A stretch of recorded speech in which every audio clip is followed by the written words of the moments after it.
निकाल येणार आहे. मुख्यमंत्र्यांनी चंद्रपूर जिल्ह्यामध्ये त्याचा समावेश करावा अशा आदेश दिलेला आहे.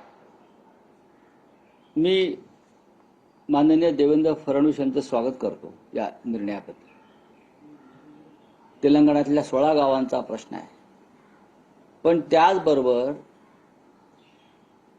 महाराष्ट्राचे मुख्यमंत्री देवेंद्र फडणवीसांनी सीमा भागातील 672 गावांचा विषय सुद्धा संपवला. जी गावं कर्नाटकात जबरदस्तीने घातली आहेत आणि तिकडली जनता 22 लाख मराठी जनता महाराष्ट्रात येण्यासाठी अप्रोच करते आहे.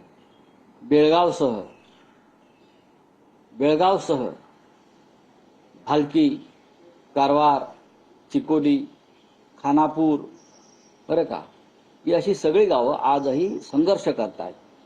आणि तिथे पुन्हा एकदा मराठी शाळांमधून आणि मराठी माणसांवर कन्नड सक्तीसाठी प्रचंड अत्याचार सुरू आहेत. या सीमा प्रश्नाबाबत